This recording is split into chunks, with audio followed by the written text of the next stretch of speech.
বন্ধুরা, আপনারাও কি রেস্টুরেন্টের মতন চিলি পনির বানাতে চান বাড়িতে? Radhe Radhe, welcome back to my new mini blog.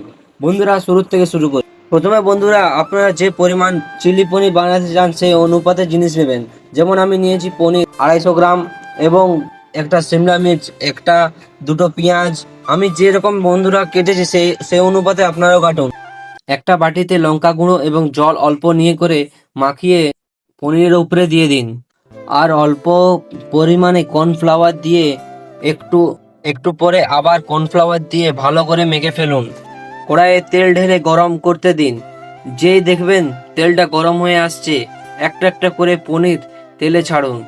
যেই দেখবেন পনিরটা হালকা হালকা লাল হয়ে আসছে, তুলুন এবং একটা থালে রাখুন। আবার বন্ধুরা, আপনাদেরকে আদা, কাঁচা লঙ্কা, রসুন, টমেটো একবারে ছোট করে কেটে রাখতে হবে। আর কড়াইয়ে অল্প পরিমাণ তেল দিয়ে আদা, রসুন, কাঁচা লঙ্কা, বিলাতি হালকা করে ভেজে নিতে হবে। যেই বন্ধুরা লাল হয়ে আসছে, পেঁয়াজ, ক্যাপসিকাম দিয়ে একটু ভেজে কিষান সস, সয়া সস, পরিমাণ মতো লবণ, একটু চিলি সস, একটু আজিনামোটো আর টমেটো সস দিয়ে বেশ ভালো করে মেখে নিতে হবে। বন্ধু, আবার একটা বাটিতে কর্নফ্লাওয়ার গুলে রেডি করে রাখুন। আর কিছুক্ষণ পরে কড়াইয়ে ঢেলে দিন আর ভালো করে মিশিয়ে ফেলুন। ভাজা পনিরটা কড়াইয়ে দিয়ে দিন।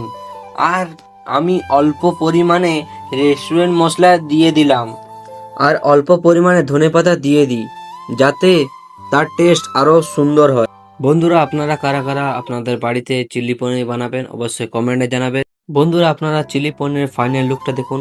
আর বন্ধুরা, এর টেস্ট সুপার হয়েছে। বন্ধুরা, আপনাদের যদি ভিডিওটা ভালো লেগে থাকে লাইক, শেয়ার, কমেন্ট করতে ভুলবেন না। বন্ধুরা, আরও অনেক ভিডিও আসতে চলছে, সেজন্য বন্ধুরা চ্যানেলটা সাবস্ক্রাইব করুন। দেখা হচ্ছে পরের ব্লগে। ধন্যবাদ।